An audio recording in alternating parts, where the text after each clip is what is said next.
ਖਬਰਾਂ ਦੇ ਬੁਲੇਟਿਨ ਦੇ ਸਪਾਂਸਰ ਨੇ ਰੀਅਲਟਰ ਗੁਰਜਿੰਦਰ ਸਿੰਘ ਰੰਧਾਵਾ। ਹਰ ਤਰ੍ਹਾਂ ਦੀ ਪ੍ਰਾਪਰਟੀ ਖਰੀਦਣ ਤੇ ਵੇਚਣ ਲਈ ਤੁਸੀਂ ਕਾਲ ਕਰ ਸਕਦੇ ਹੋ। सत श्री अकाल, तुसी देख रहे हो पंजाब मेल यूएसए टीवी। मैं आज जी वरुण कौर मान खबरां दे बुलेटिन च तुहाडा स्वागत। पहला नज़र पाउंदे हां खास खबरां ते। दिल्ली एयरपोर्ट ते 1000 फ्लाइट हो सकदी है रद्द, कारण की है विस्तार विच दसांगे। केंद्री मंत्री दे कौमांतरी विद्यार्थियों की गिणती सीमित करने के फैसले का क्यूबैक के वलों विरोध। खबर कैनेडा की है, जिथे विद्यार्थियों के आमद ते लग सकती है रोक। अमरीका के जंगलों च भयानक अग लगन तो बाद 400 लोग लापता। FBI ने जारी की नामां की लिस्ट तलाश चल। अमरीका च फुटबॉल मैच के दौरान अन्नेवाह गोलीबारी हमला 12 पुलिस अधिकारी भी शामिल।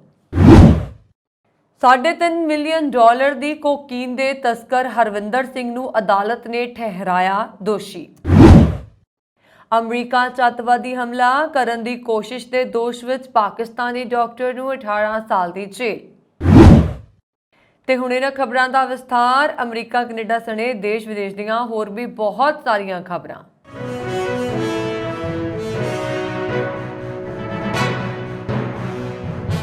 राष्ट्रीय राजधानी दिल्ली विच G20 सम्मेलन तो पहला हज़ारां तो वध उड़ाणां जां तां रद्द कीतीआं जा सकदियां हन जां उन्हां दे कार्यक्रम विच बदलाव किया जा सकता है।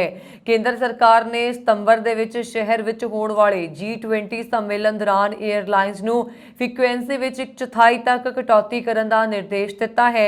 ईटी के मुताबिक यह आदेश दिल्ली एयरपोर्ट ते पार्किंग की कमी कारण आया है।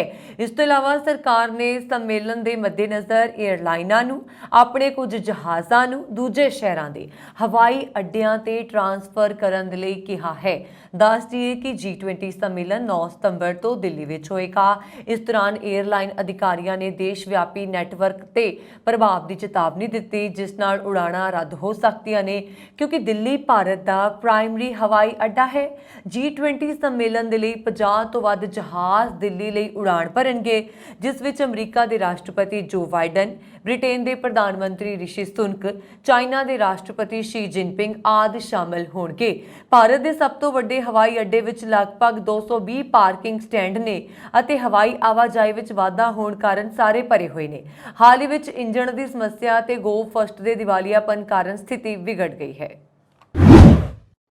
केंद्रीय रिहाइश मंत्री वालों कैनेडा विच रिहायशी संकट लई कौमांतरी विद्यार्थियों नूं जिम्मेवार ठहराउण अते उन्हां दी गिणती नूं सीमित करन दे फैसले दी क्यूबैक दीआं यूनीवर्सिटीज़ वालों निखेधी कीती गई है। इत्थों दीआं यूनीवर्सिटीज़ दे प्रशासकां, प्रोफैसरां अते विद्यार्थियों का कहना है कि कौमांतरी विद्यार्थियों की गिणती घटाउण दे नाल रिहाइश की कमी नूं दूर करन च कोई मदद नहीं मिलेगी अते इस दी बजाय यूनीवर्सिटी खोज नूं नुकसान पहुंचेगा अते क्यूबैक कुशल प्रवासियों तो वांझा हो जाएगा। मॉन्ट्रियल यूनीवर्सिटी के रैक्टर डैनियल का कहना है कि कैनेडा का रिहायशी संकट देश विच आने वाले विद्यार्थियों की गिणती च वाधे का नतीजा नहीं है।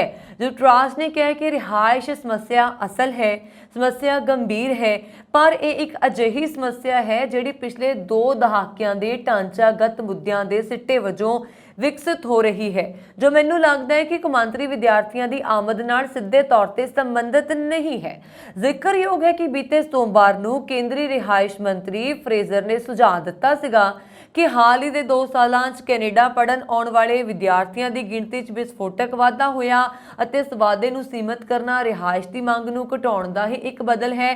साल 2022 फैडरल सरकार वालों 5,40,000 तो वध नवे कौमांतरी स्टडी परमिट जारी किए गए सी, जिहड़ा कि 2021 तो 24% है और जां 24% वधेरे है। फ्रेजर का कहना सीगा कि ओटावा आवास दबाव नूं घटाउण दे लई कौमांतरी विद्यार्थियों की गिणती घटाउण ते विचार कर रहा है। क्यूबैक के प्रीमियर अते होरनां मंत्रियों ने ओटावा नूं याद दिवाउंदिआं इस विचार नूं तेजी नाल खारिज कर दिता कि सिक्ख्या एक सूबाई अधिकार खेतर है।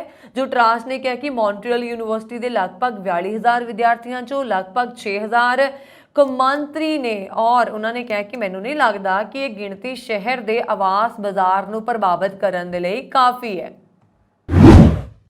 ਅਮਰੀਕਾ ਦੇ ਹਵਾਈ ਵਿੱਚ ਸਥਿਤ ਮੌਈ ਟਾਪੂ 'ਚ ਜੰਗਲ ਦੀ ਭਿਆਨਕ ਅੱਗ ਲੱਗਣ ਕਾਰਨ ਕਰੀਬ 400 ਲੋਕ ਲਾਪਤਾ ਹਨ। 8 ਅਗਸਤ ਨੂੰ ਅੱਗ ਲੱਗਣ ਤੋਂ ਬਾਅਦ ਘੱਟੋ-ਘੱਟ 115 ਲੋਕਾਂ ਦੀ ਮੌਤ ਹੋ ਚੁੱਕੀ ਹੈ।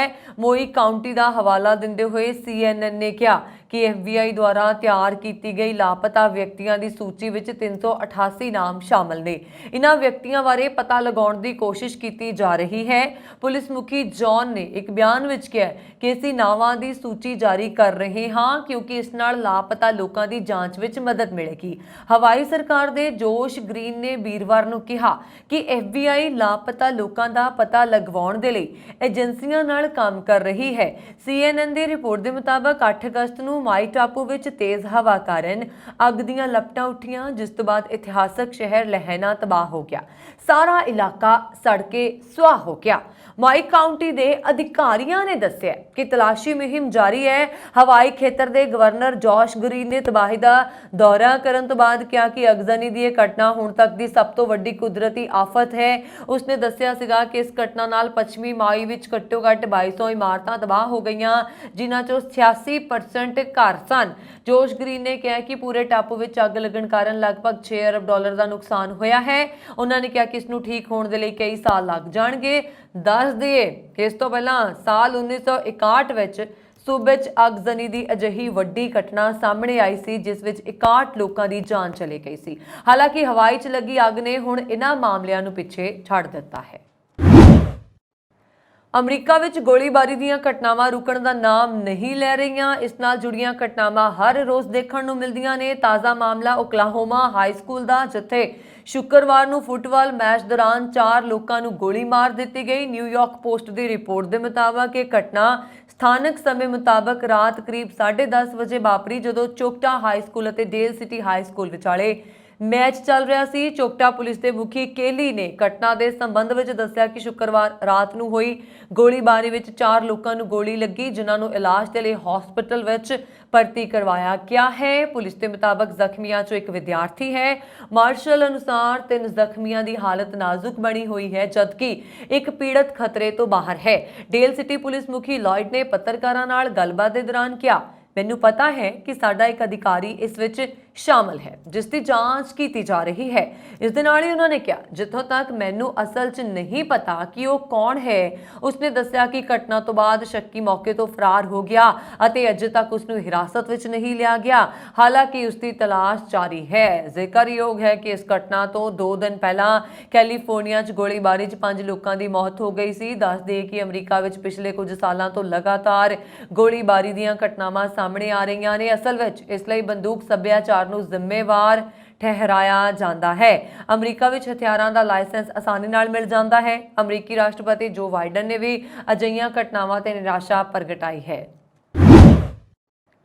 ਕੈਨੇਡਾ ਦੇ ਓਨਟਾਰੀਓ ਦੇ ਇੱਕ ਪੰਜਾਬੀ ਟਰੱਕ ਡਰਾਈਵਰ ਹਰਵਿੰਦਰ ਸਿੰਘ ਨੂੰ ਬਲੂ ਵਾਟਰ ਬ੍ਰਿਜ ਰਾਹੀਂ ਟਰੈਕਟਰ ਟ੍ਰੇਲਰ ਵਿੱਚ ਅਮਰੀਕਾ ਤੋਂ ਕੈਨੇਡਾ 'ਚ $3.5 ਮਿਲੀਅਨ ਦੀ ਕੋਕੀਨ ਦੀ ਤਸਕਰੀ ਕਰਨ ਦੇ ਮਾਮਲੇ 'ਚ ਬੀਤੇ ਦਿਨ ਸੋਨੀਆ ਕੈਨੇਡਾ ਦੀ ਇੱਕ ਅਦਾਲਤ ਨੇ ਦੋਸ਼ੀ ਠਹਿਰਾਇਆ ਹੈ।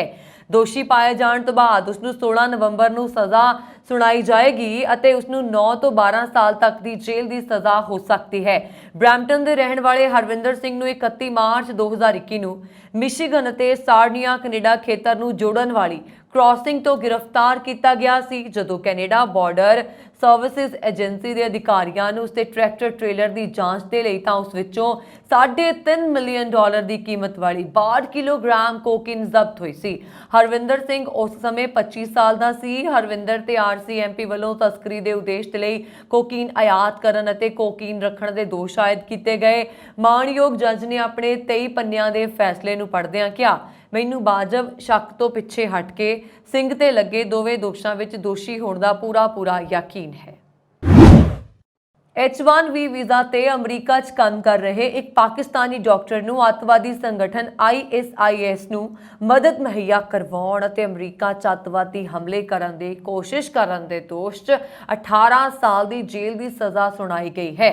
ਨਿਆਂ ਵਿਭਾਗ ਦੇ ਇੱਕ ਬਿਆਨ ਦੇ ਵਿੱਚ ਕਿਹਾ ਗਿਆ ਹੈ ਕਿ ਮੁਹੰਮਦ ਮਸੂਦ ਨੂੰ ਸ਼ੁੱਕਰਵਾਰ ਨੂੰ ISIS ਨੂੰ ਸਹਾਇਤਾ ਪ੍ਰਦਾਨ ਕਰਨ ਦੀ ਕੋਸ਼ਿਸ਼ ਕਰਨ ਦੇ ਦੋਸ਼ ਵਿੱਚ 18 ਸਾਲ ਜੇਲ੍ਹ ਦੀ ਸਜ਼ਾ ਸੁਣਾਈ ਗਈ। ਨਾਲ ਹੀ ਉਸ ਨੂੰ ਰਿਹਾਈ ਤੋਂ ਬਾਅਦ 5 ਸਾਲ ਤੱਕ ਨਿਗਰਾਨੀ ਵਿੱਚ ਰਹਿਣਾ ਹੋਏਗਾ। ਮਸੂਦ ਨੇ ਨੇ ਪਿਛਲੇ ਸਾਲ ਆਪਣਾ ਦੋਸ਼ ਮੰਨ ਲਿਆ ਸੀ ਅਤੇ ਸੀਨੀਅਰ ਜੱਜ ਪੌਲ ਏ ਮੈਗਨਜ਼ਨ ਦੇ ਸਾਹਮਣੇ ਉਸ ਨੂੰ ਸਜ਼ਾ ਸੁਣਾਈ ਗਈ। ਅਦਾਲਤੀ ਦਸਤਾਵੇਜ਼ਾਂ ਦੇ ਅਨੁਸਾਰ ਮਸੂਦ ਪਾਕਿਸਤਾਨ ਵਿੱਚ ਇੱਕ ਲਾਇਸੈਂਸਸ਼ੁਦਾ ਡਾਕਟਰ ਸੀ ਅਤੇ H1B ਵੀਜ਼ਾ ਤੇ ਮਿਨੀਸੋਟਾ ਤੇ ਰੋਚੈਸਟਰ ਵਿੱਚ ਇੱਕ ਮੈਡੀਕਲ ਕਲੀਨਿਕ ਵਿੱਚ ਇੱਕ ਖੋਜ ਕੋਆਰਡੀਨੇਟਰ ਵਜੋਂ ਕੰਮ ਕਰਦਾ ਸੀ।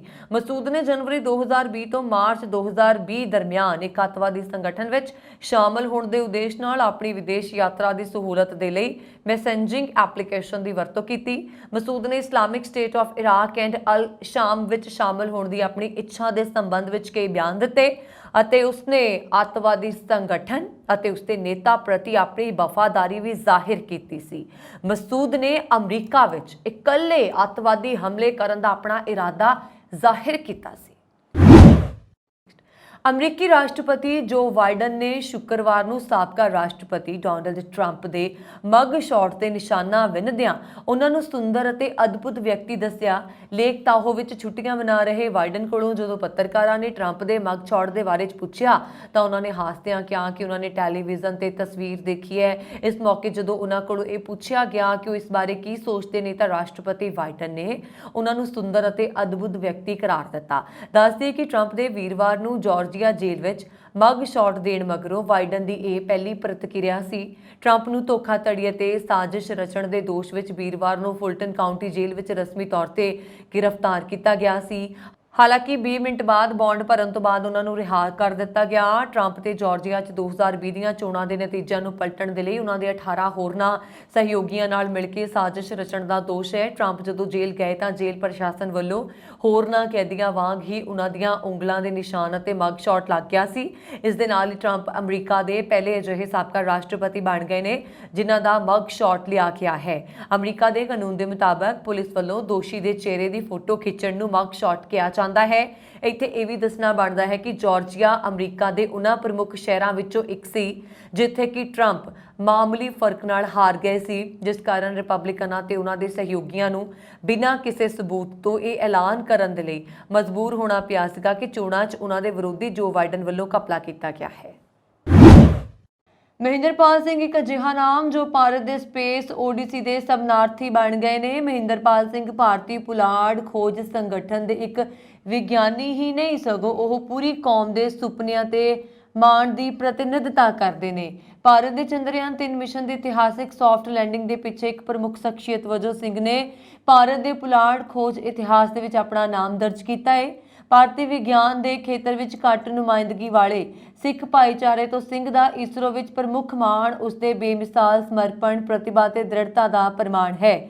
ਚੰਦਰਯਾਨ 3 ਦੀ ਸ਼ਾਨਦਾਰ ਸਫਲਤਾ ਦੇ ਸਿੱਟੇ ਵਜੋਂ ਅਜਿਹੇ ਸਨਮਾਨਯੋਗ ਰੈਂਕਾਂ ਤੱਕ ਸਿੰਘ ਦੀ ਯਾਤਰਾ ਭਾਰਤੀ ਨਵੀਨਤਾ ਵਿੱਚ ਸਿੱਖ ਭਾਈਚਾਰੇ ਦੀ ਅਦੁੱਤੀ ਜਜ਼ਬੇ ਤੇ ਮਿਸਾਲ ਯੋਗਦਾਨ ਤੇ ਰੌਸ਼ਨੀ ਪਾਉਂਦੀ ਹੈ। ਸਿੱਖ ਕੌਮ ਆਪਣੇ ਅਮੀਰ ਇਤਿਹਾਸ, ਬਹਾਦਰੀ ਅਤੇ ਸੇਵਾ ਪ੍ਰਤੀ ਵਚਨਬੱਧਤਾ ਲਈ ਜਾਣੀ ਜਾਂਦੀ ਹੈ। ਸਿੱਖ ਕੌਮ ਨੇ ਬਾਰ-ਬਾਰ ਦਿਖਾਇਆ ਕਿ ਇਹ ਕੌਮ ਵਿਭਿੰਨ ਖੇਤਰਾਂ ਵਿੱਚ ਉੱਤਮਤਾ ਹਾਸਲ ਕਰ ਸਕਦੀ ਹੈ। ਮਹਿੰਦਰਪਾਲ ਸਿੰਘ ਦੀ ਸਫਲਤਾ ਇਸ ਵਿਰਾਸਤ ਵਿੱਚ ਇੱਕ ਸ਼ਾਨਦਾਰ ਵਾਧਾ ਹੈ ਜੋ ਵਿਗਿਆਨ ਦੀ ਦੁਨੀਆ ਵਿੱਚ ਯੋਗਦਾਨ ਪਾਉਣ ਦੀ ਇੱਛਾ ਰੱਖਣ ਵਾਲੇ ਬਹੁਤ ਸਾਰੇ ਨੌਜਵਾਨ ਸਿੱਖਾਂ ਲਈ ਇੱਕ ਮਾਰਗ ਰੌਸ਼ਨ ਕਰਦੀ ਹੈ। ਭਾਰਤ ਦਾ ਚੰਦਰਯਾਨ 3 ਚੰਦਰਮਾ ਤੇ ਉਤਰਨਾ ਕੇਵਲ ਚੰਦਰਮਾ ਤੱਕ ਪਹੁੰਚਣ ਬਾਰੇ ਨਹੀਂ ਸੀ, ਇੱਕ ਇੰਟਰਨੈਸ਼ਨਲ ਪਲੇਟਫਾਰਮ ਤੇ ਰਾਸ਼ਟਰ ਦੇ ਹੁਨਰ, ਦ੍ਰਿੜ ਇਰਾਦੇ ਅਤੇ ਸਮੂਹਿਕ ਯਾਤਰਾ ਨੂੰ ਪ੍ਰਦਰਸ਼ਿਤ ਕਰਨ ਬਾਰੇ ਸੀ।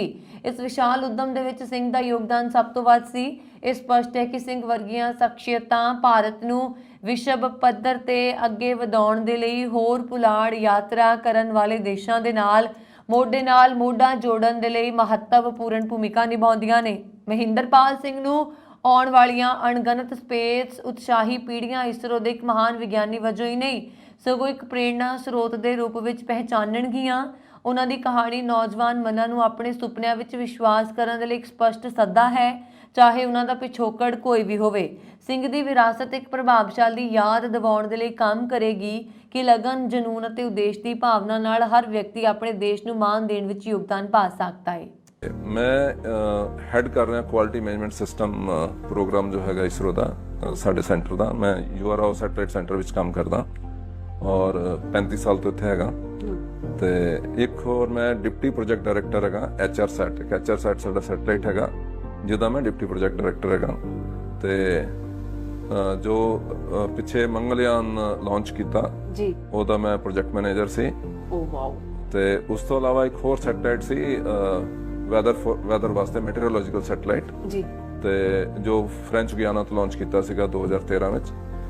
ਤੇ ਮੈਂ ਉਹ ਸੈਟਲਾਈਟ ਦਾ ਵੀ ਮੈਂ ਪ੍ਰੋਜੈਕਟ ਮੈਨੇਜਰ ਸੀ ਔਰ ਲਾਂਚ ਉਸ ਤੋਂ ਹੀ ਮੈਂ ਫ੍ਰੈਂਚ ਗਿਆਨਾ ਗਿਆ ਸੀਗਾ ਤੇ ਕਰੀਬ 1 ਮਹੀਨਾ ਮੈਂ ਐਰੀਅਨ ਸਪੇਸ ਉੱਥੇ ਈਸਾ ਜੋ ਹੈਗਾ ਯੂਰੋਪੀਅਨ ਸਪੇਸ ਏਜੰਸੀ ਜੀ ਉਹਨਾਂ ਦਾ ਜੋ ਸਪੇਸ ਪੋਰਟ ਹੈਗਾ ਕੁਰੂ ਫ੍ਰੈਂਚ ਗਿਆਨਾ ਵਿੱਚ ਜੀ ਉੱਥੇ 1 ਮਹੀਨਾ ਕੰਮ ਕੀਤਾ। ਉੱਥੇ ਸੈਟਲਾਈਟ ਲਾਂਚ ਕਰਕੇ ਅਸੀਂ ਆਏ ਫਿਰ ਉੱਥੋਂ। ਤਾਇਬਾਨ ਦੇ ਰੱਖਿਆ ਮੰਤਰਾਲਾ ਨੇ ਕਿਹਾ ਕਿ ਅਮਰੀਕਾ ਵੱਲੋਂ ਤਾਇਬਾਨ ਨੂੰ 50 ਕਰੋੜ ਅਮਰੀਕੀ ਡਾਲਰ ਦੇ ਹਥਿਆਰਾਂ ਦੀ ਵਿਕਰੀ ਨੂੰ ਮਨਜ਼ੂਰੀ ਮਿਲਣ ਦੇ ਕੁਝ ਦਿਨਾਂ ਬਾਅਦ ਚੀਨ ਨੇ ਟਾਪੂ ਵੱਲ ਆਪਣੇ ਦਰਜਨਾਂ ਜਹਾਜ਼ ਅਤੇ ਬੇੜੇ ਭੇਜੇ ਨੇ। ਰੱਖਿਆ ਮੰਤਰਾਲਾ ਨੇ ਇੱਕ ਬਿਆਨ 'ਚ ਦੱਸਿਆ ਕਿ ਸ਼ੁੱਕਰਵਾਰ ਸਵੇਰੇ 6 ਵਜੇ ਤੋਂ ਸ਼ਨੀਚਰਵਾਰ ਸਵੇਰੇ 6 ਵਜੇ ਤੱਕ 24 ਘੰਟਿਆਂ ਦੌਰਾਨ ਪੀਪਲਜ਼ ਲਿਬਰੇਸ਼ਨ ਆਰਮੀ ਦੇ 32 ਹਵਾਈ ਜਹਾਜ਼ ਅਤੇ ਜਲ ਸੈਨਾ ਦੇ 9 ਬੇੜੇ ਦੇਖੇ ਗਏ। ਤਾਇਬਾਨ ਦੀ ਫੌਜ ਨੇ ਦੱਸਿਆ ਕਿ ਇਹਨਾਂ ਵਿੱਚੋਂ 20 ਹਵਾਈ ਜਹਾਜ਼ਾਂ ਨੂੰ ਤਾਇਬਾਨ ਸਟ੍ਰੇਟ ਦੀ ਮੱਧ ਰੇਖਾ ਪਾਰ ਕੀਤੀ ਤਾਇਬਾਨ ਦੇ ਹਵਾਈ ਰੱਖਿਆ ਖੇਤਰ 'ਚ ਦਾਖਲ ਹੋ ਗਏ। ਇਸ ਦੇ ਜਵਾਬ ਦੇ ਵਿੱਚ ਤਾਇਬਾਨ ਆਪਣੇ ਹਵਾਈ ਜਹਾਜ਼ਾਂ ਬੇੜਿਆਂ ਤੇ ਮਿਜ਼ਾਈਲ ਪ੍ਰਣਾਲੀ ਨੂੰ ਵੀ ਤਾਇਨਾਤ ਕਰ ਦਿੱਤਾ। ਪਿਛਲੇ ਸਾਲ ਵੀ ਚੀਨ ਨੇ ਤਾਇਬਾਨ ਦੀਆਂ ਸਿਆਸੀ ਸਰਗਰਮੀਆਂ ਦੇ ਜਵਾਬ ਦੇ ਵਿੱਚ ਟਾਪੂ ਦੇ ਚਾਰੇ ਪਾਸੇ ਆਪਣੀਆਂ ਫੌਜੀ ਮਸ਼ਕਾਂ ਵਧਾ ਦਿੱਤੀਆਂ ਸੀ। ਪਿਛਲੇ ਹਫ਼ਤੇ ਤਾਇਬਾਨ ਦੇ ਉਪ ਰਾਸ਼ਟਰਪਤੀ ਦੇ ਪੈਰਾਗੁਏ ਰਾਹੀਂ ਅਮਰੀਕਾ ਵਿੱਚ ਰੁਕਣ ਮਗਰੋਂ ਵੀ ਚੀਨ ਦੀ ਫੌਜ ਨੇ ਸਖਤ ਚੇਤਾਵਨੀ ਵਜੋਂ ਤਾਇਬਾਨ ਦੇ ਆਲੇ ਦੁਆਲੇ ਸੈਨਿਕ ਅਭਿਆਸ ਸ਼ੁਰੂ ਕੀਤਾ ਸੀ।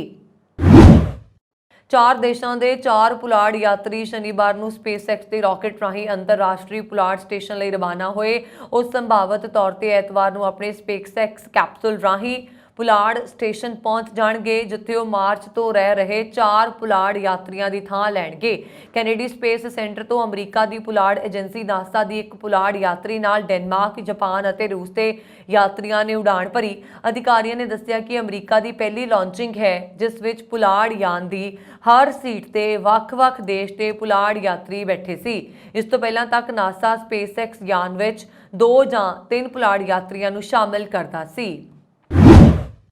ਅਮਰੀਕਾ ਦੇ ਫਲੋਰੀਡਾ ਸੂਬੇ ਦੇ ਜੈਕਸਨਵਿਲੇ ਸਟੋਰ ਵਿੱਚ ਇੱਕ ਗੋਰੇ ਵਿਅਕਤੀ ਨੇ ਸ਼ਨੀਵਾਰ ਨੂੰ 3 ਗੈਰ ਗੋਰੇ ਲੋਕਾਂ ਨੂੰ ਗੋਲੀ ਮਾਰ ਕੇ ਕਤਲ ਕਰਨ ਤੋਂ ਬਾਅਦ ਖੁਦਕੁਸ਼ੀ ਕਰ ਲਈ। ਸਥਾਨਕ ਸ਼ਾਰਿਫ ਨੇ ਹਮਲੇ ਨੂੰ ਨਸਲਵਾਦੀ ਤੌਰ ਤੇ ਪ੍ਰੇਰਿਤ ਦੱਸਿਆ ਹੈ। ਸ਼ਾਰਿਫ ਟੀਕੇ ਵਾਟਰਸ ਨੇ ਇੱਕ ਪ੍ਰੈਸ ਕਾਨਫਰੰਸ ਦੇ ਵਿੱਚ ਕਿਹਾ ਕਿ ਹਮਲਾਵਰ ਵਿਅਕਤੀ ਨੂੰ ਗੈਰ ਗੋਰੇ ਲੋਕਾਂ ਤੋਂ ਨਫ਼ਰਤ ਸੀ। ਇਸ ਗੱਲ ਦਾ ਕੋਈ ਸਬੂਤ ਨਹੀਂ ਹੈ ਕਿ ਹਮਲਾਵਰ ਕਿਸੇ ਵੱਡੇ ਸਮੂਹ ਦਾ ਹਿੱਸਾ ਸੀ। ਵਾਟਰਸ ਨੇ ਦੱਸਿਆ ਕਿ ਹਮਲਾਵਰ ਨੇ ਡਾਲਰ ਜਨਰਲ ਸਟੋਰ ਤੇ ਹਮਲਾ ਕਰਨ ਦੇ ਲਈ ਇੱਕ ਹੈਂਡਗਨ ਅਤੇ ਇੱਕ AR-15 ਅਰਧ ਆਟੋਮੈਟਿਕ ਰਾਈਫਲ ਦੀ ਵਰਤੋਂ ਕੀਤੀ। ਗੋਲੀਬਾਰੀ ਦੁਪਹਿਰ 2 ਵਜੇ ਤੋਂ ਠੀਕ ਪਹਿਲਾਂ ਐਡਵਰਡ ਵਾਟਰਸ ਯੂਨੀਵਰਸਿਟੀ ਨੇੜੇ ਡਾਲਰ ਜਨਰਲ ਵਿੱਚ ਹੋਈ। ਐਡਵਰਡ ਵਾਟਰਸ ਯੂਨੀਵਰਸਿਟੀ ਇਤਿਹਾਸਕ ਤੌਰ ਤੇ ਗੈਰ ਗੋਰੇ ਲੋਕਾਂ ਦੀ ਯੂਨੀਵਰਸਿਟੀ ਹੈ। ਹਮਲਾਵਰ ਨੇ ਇੱਕ ਪੱਤਰ ਛੱਡਿਆ ਜਿਸ ਨਾਲ ਜਾਂਚਕਰਤਾਵਾਂ ਨੂੰ ਵਿਸ਼ਵਾਸ ਹੋ ਗਿਆ ਕਿ ਉਸਨੇ ਜੈਕਸਨਵਿਲੇ ਵਿੱਚ ਇੱਕ ਵੀਡੀਓ ਗੇਮ ਮੁਕਾਬਲੇ ਦੌਰਾਨ ਇੱਕ ਹੋਰ ਬੰਦੂਕਧਾਰੀ ਦੁਆਰਾ ਕੀਤੇ ਹਮਲੇ ਦੇ 5 ਸਾਲ ਪੂਰੇ ਹੋਣ ਮੌਕੇ ਗੋਲੀਬਾਰੀ ਕੀਤੀ। ਉਸ ਹਮਲੇ ਵਿੱਚ ਵੀ ਬੰਦੂਕਧਾਰੀ ਨੇ 2 ਲੋਕਾਂ ਨੂੰ ਮਾਰਨ ਤੋਂ ਬਾਅਦ ਖੁਦ ਨੂੰ ਗੋਲੀ ਮਾਰ ਲਈ ਸੀ। रूस की राजधानी मास्को ਵਿੱਚ शनिवार ਨੂੰ ਡਰੋਨ ਹਮਲਾ ਹੋਇਆ। रूसी सरकारी मीडिया के मुताबिक इस हमले तो बाद राजधानी मास्को के तीनों वड्डे हवाई अड्डियां का संचालन अस्थाई तौर पर रोक दिता गया है। रूस ने हमले ਲਈ यूक्रेन ਨੂੰ ਜ਼ਿੰਮੇਵਾਰ ठहराया है। रूस के रक्षा मंत्राला ते मास्को के मेयर सरगेई ने कहा कि मास्को खेत्र के इस्तारा जिले में एक ड्रोन ਨੂੰ ਡੇਗ ਦਿੱਤਾ ਗਿਆ जो कि रोड स्क्वायर तो लगभग 50 किलोमीटर पश्चिम ਦੇ ਵਿੱਚ है। सोबियानन ने एक टैलीग्राम पोस्ट ਵਿੱਚ कहा कि किस तरह के जानी नुकसान की कोई तुरंत रिपोर्ट नहीं है। रूस की राज एजेंसी टास के अनुसार ਜਿਹੜਾ है हवाई अड्डियां ने शनिवार सवेरे 1 घंटे तो ਵੱਧ ਸਮੇਂ ਲਈ ਸਾਰੀਆਂ ਉਡਾਣਾਂ ਨੂੰ ਮੁਅੱਤਲ ਕਰ ਦਿੱਤਾ ਸੀ। रूसी ਟੈਲੀਗ੍ਰਾਮ ਚੈਨਲਾਂ ਨੇ शनिवार ਨੂੰ ਵੀਡੀਓ ਪੋਸਟ ਕੀਤੇ ਜਿਨ੍ਹਾਂ 'ਚ ਕੁਝ ਸਪਸ਼ਟ ਤੌਰ ਤੇ ਘਰੇਲੂ ਸੁਰੱਖਿਆ ਕੈਮਰਿਆਂ ਰਾਹੀਂ ਦਾਅਵਾ ਕੀਤਾ ਗਿਆ ਕਿ रूसी ਹਵਾਈ ਰੱਖਿਆ ਨੇ ਡਰੋਨ ਨੂੰ ਗੋਲੀ ਮਾਰ ਕੇ ਡੇਗ ਦਿੱਤਾ ਹੈ। ਇੱਕ ਵੀਡੀਓ ਵਿੱਚ ਘਰ ਦੇ ਬਾਹਰ ਇੱਕ ਕਾਰ ਖੜੀ ਦਿਖਾਈ ਦੇ ਰਹੀ ਹੈ ਜਿਸ ਦਾ ਅਲਾਰਮ ਕੁਝ ਸਕਿੰਟਾਂ ਬਾਅਦ ਵੱਜਣਾ ਸ਼ੁਰੂ ਹੋ ਜਾਂਦਾ ਹੈ ਜਦੋਂ ਦੂਰੋਂ 2 ਧਮਾਕਿਆਂ ਦੀ ਉੱਚੀ ਆਵਾਜ਼ ਸੁਣਾਈ ਦਿੰਦੀ ਹੈ। ਉਸੇ ਦਿਨ रूस ਦੇ ਰੱਖਿਆ ਮੰਤਰਾਲਾ ਨੇ ਹਮਲੇ ਲਈ ਯੂਕਰੇਨ ਨੂੰ ਜ਼ਿੰਮੇਵਾਰ ਠਹਿਰਾਇਆ। ਸ਼ਨੀਵਾਰ ਸਵੇਰ ਤੱਕ ਯੂਕਰੇਨੀ ਅਧਿਕਾਰੀਆਂ ਨੇ ਇਹ ਨਹੀਂ ਦੱਸਿਆ ਕਿ ਕੀਵ ਦੀ ਕੋਈ ਸ਼ਮੂਲੀਅਤ ਸੀ ਜਾਂ ਨਹੀਂ। ਪਾਕਿਸਤਾਨ ਦੇ ਚੋਣ ਕਮਿਸ਼ਨ ਨੇ ਅਗਲੇ ਸਾਲ ਫਰਵਰੀ ਵਿੱਚ ਹੋਣ ਵਾਲੀਆਂ ਆਮ ਚੋਣਾਂ ਦੀ ਉਮੀਦ ਜਤਾਉਂਦੇ ਹੋਏ ਕਿਹਾ ਕਿ ਉਹ ਹਲਕਿਆਂ ਦੀ ਸੀਮਾਬੰਦੀ ਤੇ ਕੰਮ ਕਰੇਗਾ ਤੇ ਵੋਟਰ ਸੂਚੀਆਂ ਨੂੰ ਨਾਲੋਂ ਨਾਲ ਅਪਡੇਟ ਕਰੇਗਾ ਤਾਂ ਜੋ ਇਹ ਯਕੀਨੀ ਬਣਾਇਆ ਜਾ ਸਕੇ ਕਿ ਤਿਆਰੀਆਂ ਦਾ ਕੰਮ ਘੱਟੋ-ਘੱਟ ਸਮੇਂ 'ਚ ਪੂਰਾ ਕੀਤਾ ਜਾਏ। ਇਹ ਖਬਰ ਸਥਾਨਕ ਮੀਡੀਆ ਨੇ ਦਿੱਤੀ ਹੈ। ਰਿਪੋਰਟ ਦੇ ਮੁਤਾਬਕ ਜੇਕਰ ਫਰਵਰੀ 'ਚ ਚੋਣਾਂ ਹੋ ਜਾਂਦੀਆਂ ਨੇ ਤਾਂ ਵੀ ਇਹ ਸੰਵਿਧਾਨ ਦੀ ਉਲੰਘਣਾ ਹੋਏਗੀ, ਕਿਉਂਕਿ ਵਿਧਾਨ ਸਭਾ ਭੰਗ ਹੋਣ ਦੇ 90 ਦਿਨਾਂ ਦੇ ਅੰਦਰ ਚੋਣਾਂ ਹੋਣੀਆਂ ਨੇ। ਇਸ ਤੋਂ ਇਲਾਵਾ ਇਹ ਡਰ ਨੂੰ ਦੂਰ ਕਰਦਾ ਹੈ ਕਿ ਨਵੇਂ ਜਨਗਣਨਾ ਬਲਾਕਾਂ ਨਾਲ ਸਮਕਾਲੀ ਹੋਣ ਦੇ ਬਹਾਨੇ ਹੱਦਬੰਦੀ ਤੋਂ ਬਾਅਦ ਚੋਣਾਂ ਵਿੱਚ ਕਈ ਮਹੀਨਿਆਂ ਦੀ ਦੇਰੀ ਹੋ ਸਕਦੀ ਹੈ। ਕੈਨੇਡਾ ਦਾ corporate watchdog Walmart Hugh Gough boss ਅਤੇ ਕੱਪੜਿਆਂ ਦੇ ਬ੍ਰਾਂਡ ਡੀਜ਼ਲ ਦੀ ਜਾਂਚ ਕਰੇਗਾ, ਕਿਉਂਕਿ ਇਹਨਾਂ ਤੇ ਚੀਨ ਦੀ ਨਸਲੀ ਘੱਟ ਗਿਣਤੀ ਉਈਗਰਾਂ ਦੇ ਜ਼ਬਰਦਸਤੀ ਮਜ਼ਦੂਰੀ ਸ਼ੋਸ਼ਣ ਕਰਨ ਦੇ ਦੋਸ਼ ਲੱਗੇ ਨੇ। ਇਨ੍ਹਾਂ ਦੋਸ਼ਾਂ ਮਗਰੋਂ CEO ਆਰੀਜ਼ਾਨਿਕ ਕੋਰ ਇਸ ਗੱਲ ਦੀ ਜਾਂਚ ਕਰ ਰਿਹਾ ਹੈ ਕਿ ਵਾਲਮਾਰਟ ਹਿਊਗ ਬੌਸ ਅਤੇ ਡੀਜ਼ਲ ਦੀਆਂ ਸਪਲਾਈ ਚੇਨਾਂ ਦਾ ਜ਼ਬਰਨ ਮਜ਼ਦੂਰੀ ਮੌਜੂਦ ਹੈ। ਔਰ ਜਾਂਚ ਉਦੋਂ ਹੋਈ ਹੈ ਜਦੋਂ ਕਿ 3 ਕੰਪਨੀਆਂ ਜਿਨ੍ਹਾਂ ਨੇ ਜਬਰੀ ਮਜ਼ਦੂਰੀ ਦੀ ਵਰਤੋਂ ਕਰਨ ਦੇ ਦੋਸ਼ਾਂ ਤੋਂ ਇਨਕਾਰ ਕੀਤਾ ਹੈ ਨੇ ਦਾਅਵਿਆਂ ਦੇ ਮੁੱਢਲੇ ਮੁਲਾਂਕਣ ਦਾ ਹਿੱਸਾ ਲੈਣ ਤੋਂ ਇਨਕਾਰ ਕਰ ਦਿੱਤਾ ਹੈ। ਕੈਨੇਡਾ ਦੀ ਰਿਸਪੌਂਸਿਬਲ ਐਂਟਰਪ੍ਰਾਈਜ਼ਸ ਦੇ ਬੁਲਾਰੇ ਸ਼ੈਰੀ ਨੇ ਵੀਰਵਾਰ ਨੂੰ 3 ਰਿਪੋਰਟਾਂ ਜਾਰੀ ਕੀਤੀਆਂ, ਜਿਨ੍ਹਾਂ 'ਚ ਕਿਹਾ ਗਿਆ ਹੈ ਕਿ ਤਿੰਨਾਂ 'ਚੋਂ ਕਿਸੇ ਵੀ ਕੰਪਨੀ ਨੇ ਇਹ ਦਰਸਾਉਣ ਦੇ ਲਈ ਲੋੜੀਂਦਾ ਕੰਮ ਨਹੀਂ ਕੀਤਾ ਹੈ ਕਿ ਉਹ ਕੈਨੇਡਾ 'ਚ ਜਿਹੜੇ ਉਤਪਾਦ ਵੇਚਦੇ ਨੇ ਉਹ ਬੰਦੂਆ ਜਾਂ ਜ਼ਬਰਨ ਮਜ਼ਦੂਰੀ ਤੋਂ ਮੁਕਤ ਨੇ। ਸ਼ੈਰੀ ਨੇ ਕਿਹਾ ਕਿ ਪਾਰਟੀਆਂ ਵਿਚਕਾਰ ਵਿਚੋਲਗੀ ਇਸ ਵੇਲੇ ਕੋਈ ਵਿਕਲਪ ਨਹੀਂ ਹੈ, ਇਸ ਲਈ ਉਹਨਾਂ ਵੱਲੋਂ ਇਹਨਾਂ ਰਿਪੋਰਟਾਂ 'ਚ ਦੱਸੇ ਗਏ ਦੋਸ਼ਾਂ ਦੀ ਜਾਂਚ ਸ਼ੁਰੂ ਕੀਤੀ ਜਾਏਗੀ। ਬ੍ਰਿਟਿਸ਼ ਕੋਲੰਬੀਆ ਦੇ ਓਕਨਾਗਨ ਖੇਤਰ ਲਈ ਜਾਰੀ ਕੀਤੇ ਗਏ ਨਿਕਾਸੀ ਹੁਕਮ ਅਤੇ ਕੈਲੋਨਾ ਸ਼ਹਿਰ ਦੀਆਂ ਸੀਮਾਵਾਂ ਅੰਦਰ ਲਾਗੂ ਕੀਤੀਆਂ ਯਾਤਰਾ ਪਾਬੰਦੀਆਂ ਨੂੰ ਹਟਾ ਦਿੱਤਾ ਗਿਆ ਹੈ। ਸੂਬੇ ਦੇ ਐਮਰਜੈਂਸੀ ਪ੍ਰਬੰਧਨ ਮੰਤਰੀ ਵੋਵਨ ਨੇ ਵੀਰਵਾਰ ਰਾਤੀ ਇੱਕ ਬਿਆਨ ਜਾਰੀ ਕਰਕੇ ਇਹ ਐਲਾਨ ਕੀਤਾ ਸੀ। ਸਰਕਾਰ ਵੱਲੋਂ ਇਹ ਫੈਸਲਾ ਹਫ਼ਤੇ ਪਏ ਮੀਂਹ ਕਾਰਨ ਜੰਗਲੀ ਅੱਗ ਦੀ ਰਫ਼ਤਾਰ ਦੇ ਰੁਕਣ ਕਾਰਨ ਲਿਆ ਗਿਆ ਸੀ। ਕੈਲੋਨਾ, ਪੈਟਿਕਟਨ, ਵਰਨੋਨ ਅਤੇ ਕੈਪਲੂਸ ਦੀਆਂ ਪਾਬੰਦੀਆਂ ਜਿਹੜੀਆਂ ਕੈਪਲੂਪਸ ਲਈ ਪਾਬੰਦੀਆਂ ਇਸ ਹਫ਼ਤੇ ਦੀ ਸ਼ੁਰੂਆਤ ਵਿੱਚ ਹਟਾ ਦਿੱਤੀਆਂ ਗਈਆਂ ਸਨ, ਜਿਹੜੀਆਂ ਕਿ ਬੀਤੀ 19 ਅਗਸਤ ਨੂੰ ਇਸ ਇਰਾਦੇ ਨਾਲ ਲਾਗੂ ਕੀਤੀਆਂ ਗਈਆਂ ਸੀ ਕਿ ਤਾਂ ਕਿ ਨਿਕਾਸੀ ਕਾਰਨ ਪ੍ਰਭਾਵਿਤ ਲੋਕਾਂ ਅਤੇ ਸੰਕਟਕਾਲੀਨ ਕਰਮਚਾਰੀਆਂ ਨੂੰ ਲੋੜੀਂਦੀ ਰਿਹਾਇਸ਼ ਮਿਲ ਸਕੇ। ਹਾਲਾਂਕਿ ਪ੍ਰਸ਼ਾਸਨਿਕ ਅਧਿਕਾਰੀਆਂ ਦਾ ਕਹਿਣਾ ਹੈ ਕਿ ਪੱਛਮੀ ਕੈਲੋਨਾ, ਵੈਸਟ ਬੈਂਕ ਅਤੇ ਲੇਕ ਕੰਟਰੀ ਦੇ ਕੁਝ ਹਿੱਸਿਆਂ 'ਚ ਨਿਕਾਸੀ ਦੇ ਹੁਕਮ ਅਜੇ ਵੀ ਪ੍ਰਭਾਵੀ ਤੌਰ ਤੇ ਲਾਗੂ ਸਨ।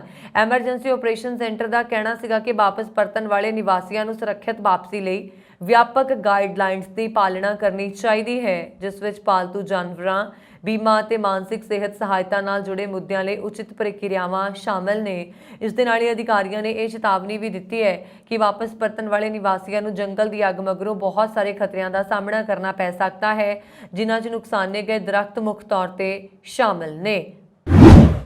ਮੈਡਾਗਾਸਕਰ ਦੇ ਸਟੇਡੀਅਮ ਵਿੱਚ ਸ਼ੁੱਕਰਵਾਰ ਨੂੰ ਇੰਡੀਅਨ ਓਸ਼ੀਅਨ ਆਈਲੈਂਡ ਗੇਮਸ ਦੇ ਉਦਘਾਟਨੀ ਸਮਾਰੋਹ ਦੌਰਾਨ ਭੱਜ ਦੌੜ ਵਿੱਚ ਘੱਟ ਤੋਂ ਘੱਟ 12 ਲੋਕਾਂ ਦੀ ਮੌਤ ਹੋ ਗਈ। ਇਹ ਜਾਣਕਾਰੀ ਸਥਾਨਕ ਮੀਡੀਆ ਦੀ ਖਬਰ 'ਚ ਦਿੱਤੀ ਗਈ ਹੈ।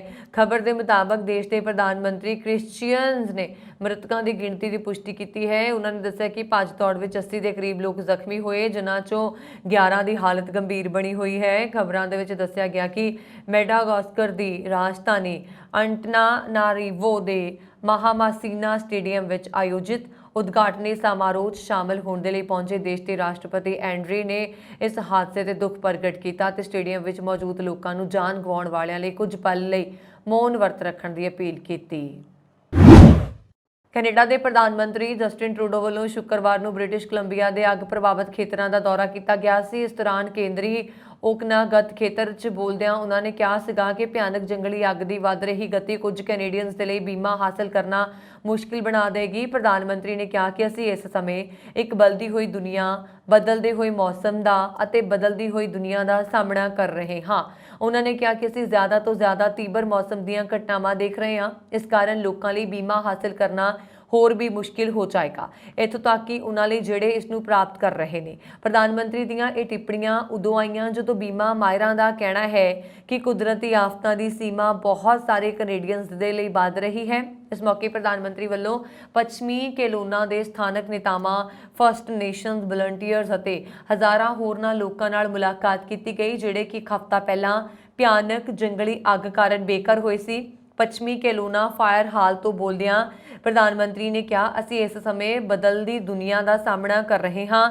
ਲੋਕ ਡਰੇ ਹੋਏ ਨੇ ਅਤੇ ਡਰ ਦੇ ਬਹੁਤ ਸਾਰੇ ਕਾਰਨ ਨੇ। ਪ੍ਰਧਾਨ ਮੰਤਰੀ ਨੇ ਬ੍ਰਿਟਿਸ਼ ਕੋਲੰਬੀਆ ਦੇ ਅੰਦਰੂਨੀ ਹਿੱਸਿਆਂ, ਜਿਨ੍ਹਾਂ 'ਚ ਕੈਲੋਨਾ, ਪੱਛਮੀ ਕੈਲੋਨਾ, ਲੇਕ ਕੰਟਰੀ ਅਤੇ ਹੋਰ ਖੇਤਰ ਸ਼ਾਮਲ ਹਨ, ਅੱਗ ਦਾ ਨਿੱਠ ਕੇ ਮੁਕਾਬਲਾ ਕਰਨ ਦੇ ਲਈ ਮਿਊਨਿਸਪਲ ਅਤੇ ਸੂਬਾਈ ਅੱਗ ਬੁਝਾਊ ਅਮਲੇ ਦੇ ਮਿਲ ਕੇ ਕੰਮ ਕਰਨ ਦੇ ਤਰੀਕੇ ਦੀ ਸ਼ਲਾਘਾ ਵੀ ਕੀਤੀ।